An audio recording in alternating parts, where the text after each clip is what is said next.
안녕하세요. 이 시간에는 역학조사의 개념 그리고 원칙, 기본에 대해서 알아보도록 하겠습니다. 저는 차의과학대학교 의학전문대학원의 전병률이라고 합니다. 반갑습니다.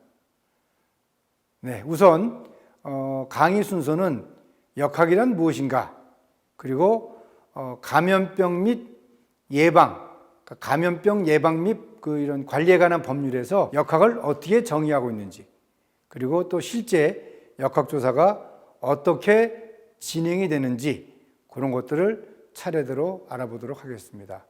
우선 역학입니다. 이 역학은 영어로는 에피데미올로지라고 하고 있습니다. 에피데미올로지. 여기서 에피데미아가 이제 돌림병이라는 뜻이고요. 로고스가 이제 학문이라는 뜻입니다. 그래서 돌림병과 학문을 합힌 에피데미올로지, 즉 돌림병에 관한 학문이다. 그렇게 또 알려져 있고요. 또 질병 분포의 양상과 이 분포 양상을 결정하는 요인, 그 요인을 연구하는 학문이다. 그것이 바로 역학이다. 그리고 이 에피데미올로지의 특징은 첫 번째, 대상이 지역사회의 인구 집단입니다. 우리가 이 에피데미올로지가 다르게 임상의학은 대상이 누구죠? 대상이 개개인입니다. 질병입니다. 그렇기 때문에 에피데미올로지와 큰 차이는 이 대상이 인구 집단이다. 그게 이제 큰 차이고요. 그리고 이 에피데미올로지라는 학문의 목적, 이 학문의 목적은 인구 집단 전체의 건강을 향상시키는 목적이다. 아까 말씀드린 것처럼 임상의학과의 또 차이가 있습니다. 임상의학은 환자 개개인의 질병을 퇴치해서 건강을 회복하는 것이 임상의학의 목적이라고 한다면은, 이 역학은 인구 집단 전체의 건강을 향상시키는 것이다. 첫 번째 특징은 지역사회의 인구 집단, 그리고 두 번째는 인구 집단의 건강 수준을 향상시키는 것이 목적이다. 그리고 세 번째는 인구 집단 중에 이상자 수가 얼마나 있는지, 그것이 바로 진단 결과고요. 마지막으로 요인과 질병 간의 연관성이 어떤 연관이 있는지, 그것이 바로 이 역학의 큰 특징이다. 우리가 역학에서 어떤 질병의 발생에 대한 것을 정의를 할 때 크게 풍토병, 유행병, 대유행, 이런 용어를 쓰고 있습니다. 이 이야기는 뭐냐면은 병원체가 어떤 지역사회 또는 어떤 집단에서 지속적으로 존재해서 늘 일정 수준의 발병률과 유병률을 유지하는 감염병, 그것을 풍토병이라고 합니다. 예를 들어서 우리가 아프리카를 여행을 합니다. 그러면 아프리카 어떤 특정 지역에서는 말라리아가 늘 발생을 한다. 그럴 때 우리는 거기에 말라리아가 유행한다며, 거기 가면 말라리아가 늘 있대. 그런 의미로 바로 풍토병이라고 우리가 표현을 합니다. 즉, 그 지역에서 늘 발생을 하고 늘 일정한 수준으로 그 질병이 유행을 하는 그런 상태가 풍토병이다. 자, 그러면 유행병은 어떤 지역에서 또는 어떤 집단에서 평소에 비해서 훨씬 더 많은 빈도로 질병이 발생하는 상태, 그것을 유행병이라고 합니다. 유행병. 이 유행은 그 전과 비교를 할 수 있는 대상이 있어야지 유행병이라는 용어를 쓸 수가 있습니다. 이 팬데믹이라는 것은 어떤 특정 감염병이 전 세계적 또는 대륙에서 대규모로 동시다발적으로 발생했을 때, 이때 이제 대유행이라는 용어를 씁니다. 우리가 경험했던 2009년도의 신종인플루엔자, 그리고 2020년도 현재 경험하고 있는 코로나19와 같은 그런 신종 감염병이 전 세계 대륙, 그리고 또 특정 대륙에서 대규모로 동시에 발생할 경우 대유행이라는 용어를 쓰는데요. 자, 그러면은 현재 이제 우리나라 법령에서 역학조사를 어떻게 규정을 하고 있는지 한번 살펴보도록 하겠습니다. 우리나라에서는 이 역학조사와 관련된 그런 이 법령은 감염병의 예방 및 관리에 관한 법률이 되겠습니다. 이 감염병의 예방 및 관리에 관한 법률 제18조 역학조사 항목에서 규정을 하고 있습니다. 감염병 발생 그리고 유행 우려 시에 역학조사를 실시한다. 그리고 이러한 역학조사를 실시하기 위해서 역학조사반을 설치한다. 그리고 두 번째로 역학조사의 요청과 관련돼서는 법 제18조에 2에서 규정을 하고 있습니다. 역학조사는 의료인, 의료기관이 역학조사의 실시를 요청을 하게 됩니다. 여러분, 의료인이라 하면 의사, 치과의사, 한의사, 간호사 이러한 직종에 해당되는 사람을 의료인으로 규정을 하고 있습니다.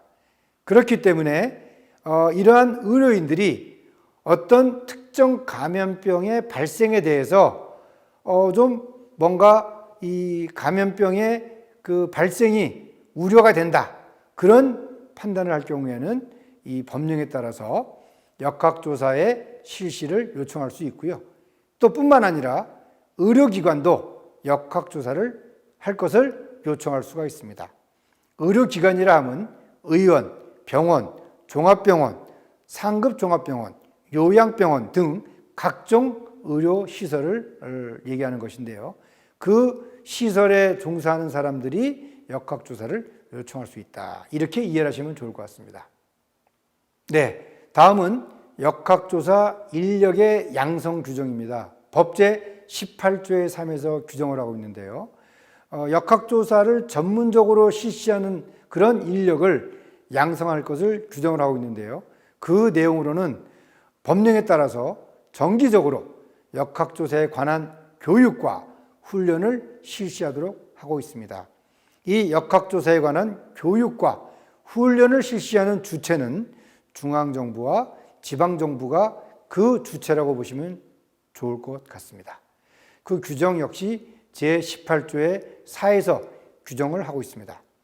즉 중앙행정기관의 장, 또 대통령령으로 정하는 기관, 단체 등의 필요한 자료의 제출을 요구하고 그리고 또 인력 파견 등 필요한 지원을 요청할 수 있도록 규정을 하고 있는데요.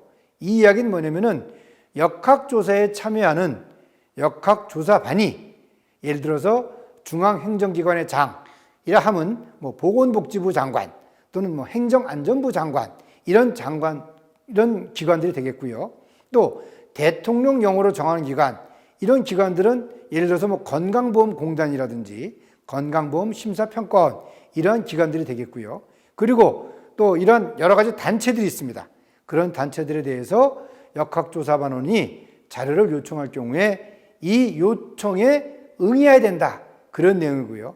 구체적으로 보게 되면은 보건복지부 장관은 국민의 건강에 위해가 되는 감염병의 확산으로 인하여 재난 및 안전관리기본법 제38조 제2항에 따른 주의 이상의 위기경보가 발령이 되면 감염병 환자의 이동 경로, 또 이동 수단, 그리고 진료 의료기관 및 접촉자 현황 등 이 국민들이 감염병 예방을 위해서 알아야 할 그런 정보를 정보통신망 게재 또는 보도자료의 배포 등의 방법으로 신속히 공개하도록 규정을 했습니다. 역학조사관은 법령 제60조 2의 제2항에서 규정을 하고 있는데요. 보시면은 첫 번째, 역학조사관이라 하면 방역, 역학조사 또는 예방접종 업무를 담당하는 공무원을 역학조사관이라고 규정을 하고 있습니다. 예를 들어서 질병관리청에 이러한 업무를 담당을 하고 있는 공무원, 역학조사관입니다. 그리고 두 번째, 의료법 제2조 제1항에 따른 의료인, 예를 들어서 의사 또는 간호사가 역학조사관이 될 수가 있습니다. 그리고 그 밖에 약사법 제2조 제2호에 따른 약사, 수의사법 제2조 제1호에 따른 수의사 등 감염병과 역학 관련 분야의 전문가 역시 역학조사관이 될 수가 있습니다. 자, 그리고 역학조사관 한시적 종사명령 제60조의 3입니다. 또 뿐만 아니라 보건복지부 장관, 시도지사, 시장군수 구청장은 감염병 환자 등 감염병 의심자의 위치 정보를 경찰법 제2조에 따른 경찰청이나 또 지방경찰청 그리고 경찰서의 장에게 요청을 할 수 있도록 그렇게 규정을 하고 있습니다. 그리고 이렇게 요청을 받은 경우에 그 위치 정보의 보호 및 이용 등에 관한 법률 제15조 또 통신비밀보호법 제3조에도 불구하고 위치 정보 보호의 그 이용에 관한 법률 또 각종 법률에 따라서 그 정당한 사유가 없으면은 이에 따르도록 그렇게 규정을 하고 있습니다. 따라서 경찰청이나 각종 기관에서는 특별한 거부할 수 있는 사유가 아니라면은 반드시 그 정보를 제공을 하도록 그렇게 규정을 하고 있다. 그렇게 이해를 하시면 좋을 것 같습니다. 그리고 역학조사의 목적은 첫 번째, 전파 경로 및 감염원을 찾는 것입니다. 즉, 얼마나 많은 사람들이 노출이 되었는지, 어디서 노출이 되었는지 그것들을 찾는 것이 전파 경로와 감염원을 찾는 그런 방법이 되겠습니다. 그리고 두 번째, 이렇게 그 감염원을 찾을 경우에 그 감염원을 어떤 방법으로 찾느냐? 첫 번째는 임상 증상입니다. 그리고 두 번째는 질병의 진행 경과입니다. 그리고 세 번째는 그 가건물을 통해서 실험실에서 그 병원체를 확인하는 것입니다. 이러한 방법을 통해서 이 감염병의 원인을 찾는 그런 모든 방법을 역학조사에 있어서의 조사, 즉 영어로는 investigation이다. 그렇게 규정을 하고 있습니다. 네, 다음은 이제 감염병의 관리 그리고 유행 도중에 있어서의 상황에 따른 우선순위 이런 것들을 결정하는 것이 이제 유행 역학조사의 목적 중에 하나인데요. 첫 번째는 이제 감염병의 관리와 관련돼서는 얼마나 많은 그 환자가 발생을 했는지 또 얼마나 많은 사람이 노출이 됐는지 이런 것들을 이제 통제하는 목적이 바로 역학조사의 목적 중에 하나고요. 또 두 번째는 이제 전파 경로라든지 감염원 그리고 병원체가 밝혀졌는지 이런 것들이 이제 정확하게 밝혀져야지만이 다음에 그 어떤 우선순위를 결정하는 데 영향을 줄 수가 있습니다. 그리고 또 추가적으로 사람 간 전파가 또 계속해서 확인이 되는지 또 얼마나 많은 사망자가 발생을 하는지 또 감염된 사람 중에서 사망자가 얼마나 되는지 즉 치명률 이런 부분들을 정확하게 이제 파악하는 것이 역학조사의 목적이다. 그렇게 보시면 좋을 것 같습니다. 자, 이제는 역학조사의 단계를 이제 참고적으로 말씀을 드리겠는데요. 미국의 그 CDC 현장 역학의 지침입니다. 이 역학조사의 단계를 설명을 드리면서 오늘 역학조사에 관한 제 강의를 이제 마치도록 하겠는데요.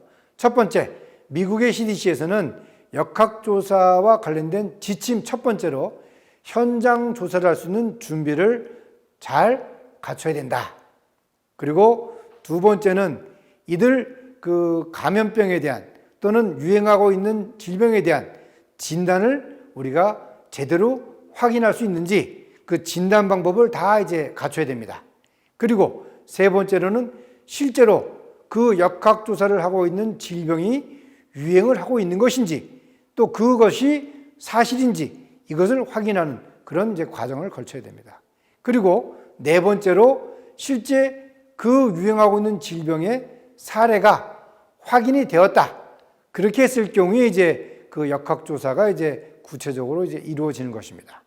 이 강의를 통해서 여러분들이 역학에 대해서 어느 정도 기본적으로 이해할 수 있는 그런 이 방법이 됐으면 좋겠습니다. 이상 제 강의를 마치겠습니다. 감사합니다.